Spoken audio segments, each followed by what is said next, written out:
Viewers আসসালামু আলাইকুম, welcome back to my channel Mukta's kitchen. Mukta's কিচেনে আরও একটা নতুন রেসিপি দেখার জন্য সবাইকে স্বাগতম জানাচ্ছি। আমার আজকের রেসিপি হচ্ছে দুধের তুলা মিষ্টি। নরম তুলতুলে দুধের এই তুলা মিষ্টিগুলো মুখে দিলে মিলে যাবে। হাতের কাছে থাকা মাত্র 3 থেকে 4টে উপকরণ দিয়ে খুবই অল্প সময় ঝটপট বানিয়ে নিতে পারবেন মুখে পানি আনার মতো লোভনীয় এই মিষ্টিগুলো।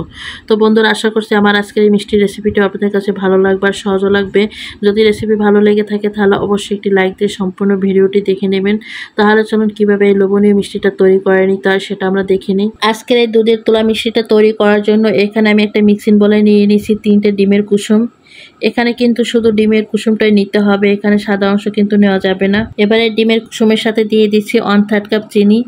তো এখানে আমি আমার পরিমাণ মতো চিনিটা দিয়ে নিয়েছি, তবে আপনারা আপনাদের পরিমাণ মতো চিনিটা দিয়ে নেবেন। বেশি মিষ্টি খেলে বেশি দিবেন আর কম খেলে কম দিয়ে নেবেন। এবার চিনি আর ডিমের কুসুমটা খুব ভালো করে আমি একটু সময় নিয়ে মিশিয়ে নিচ্ছি। সময় নিয়ে কিন্তু চিনি আর ডিমের কুসুমটা খুব ভালো করে মিশিয়ে নিতে হবে।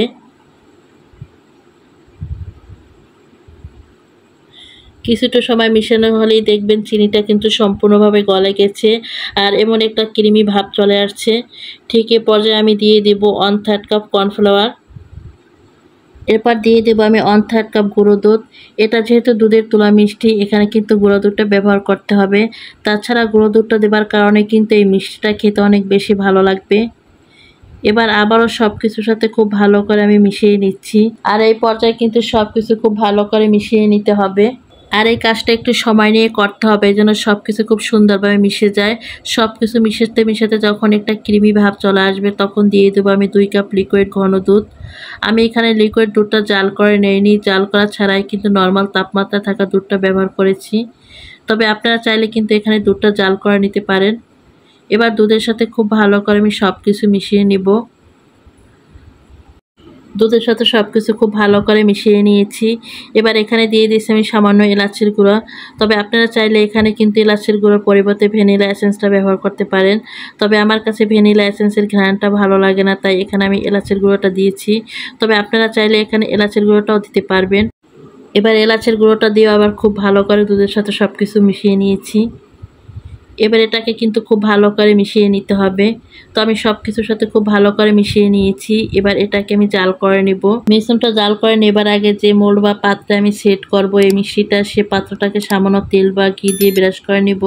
আর এই কাজটা কিন্তু মিশ্রণটা জাল দেওয়ার আগেই করে নিতে হবে। আমি এই পাত্রটাকে খুব ভালো করে ব্রাশ করে নিয়েছি। এবারে চুলায় একটি আমি ফ্রাই প্যান বসিয়ে দিচ্ছি। ফ্রাই প্যান বসিয়ে দিয়ে আমি মিষ্টি সব মিশ্রণটুকু ঢেলে দিব। আমি সবটুকু মিশ্রণ ঢেলে দিয়েছি। এবার চুলা জালটা লোতে রেখে শুরু থেকে শেষ পর্যন্ত অনবরত নাড়াচাড়া করতে হবে। নাড়াচাড়া কিন্তু বন্ধ করা যাবে না। তবে এই পর্যায়ে চুলার তাপটা লোতেই থাকবে, চুলার আঁচটা কিন্তু বাড়ানো যাবে না। সময় নিয়ে আস্তে আস্তে জাল দিয়ে মিশ্রণটা ঘন করে নিতে হবে। আমি চুলার জালটা লোতে রেখে অনবরত নেড়েচেড়ে মিশ্রণটা ঘন করে নিয়েছি। এবার দ্রুত মিশ্রণটা চুলা থেকে নামিয়ে সরাসরি তেল বা ঘি ব্রাশ করা পাত্রে আমি ঢেলে দিব। তবে সবটুকু কিন্তু আমি ঢেলে নিয়েছি। ঢেলে নিয়ে আমি হালকা হাতে ট্যাপ করে নিচ্ছি। পাত্রটাকে আমি হালকা হাতে ট্যাপ করে নেওয়ার পর এখন উপর থেকে আমি একটা স্প্যাচুলা দিয়ে খুব ভালো করে সমান করে দিচ্ছি। উপর দিয়ে স্প্যাচুলা দিয়ে খুব ভালো করে আমি মিশিয়ে দিয়েছি। এরপর যখন এটা নর্মাল তাপমাত্রা চলে আসবে তখন 1 ঘন্টার জন্য আমি নর্মাল ফ্রিজে রেখে দিব।